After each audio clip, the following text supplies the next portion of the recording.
you first meet Diana on the island, she's about 5'6", and she is this curious little girl who's very courageous, who's very sassy and naughty, and she's very inspired by her aunt, and she wants to learn how to fight.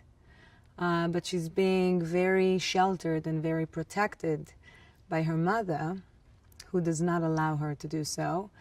But she finds her ways, and she has this spark in her. She has this fire in her eyes, and she eventually gets her way.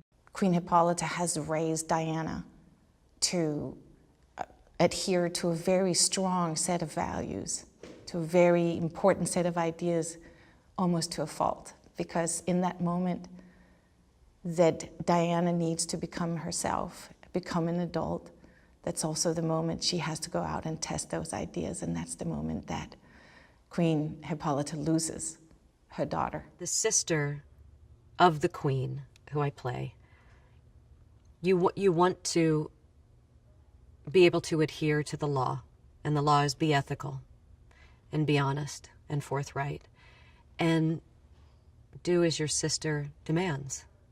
But in this instance, I think Antiope has a sixth sense that war is ensuing and we need to prepare the young. Even though Wonder Woman had been around since the 50s, I was around in this wonderful renaissance of Wonder Woman because of the show.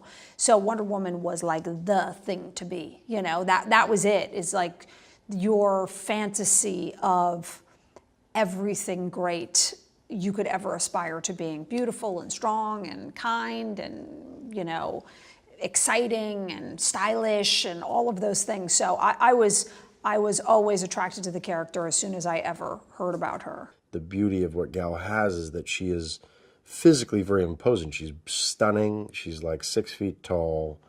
She's super strong, kind of emotionally, and her presence is very captivating. But she also, at the same time, has this beautiful spirit to her that's very, and I know she hates me saying this, but it's like, it's not childlike, but it's very open and warm and inviting, and she's got a wonderful maternal quality to her, and a deep kind of love for the world, and that is very much this kind of juxtaposition of Diana and Wonder Woman in this film. The beautiful thing about Wonder Woman is that she's so diverse, and she's so many things, and she's everything. She can be vulnerable and sensitive and the greatest warrior ever, and strong and confident and confused. Like, she can be all of the above. I suppose her shock, being an outsider, is to see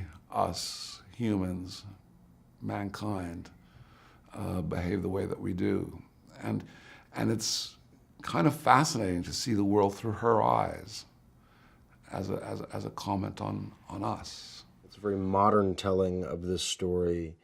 It's beautifully rendered, and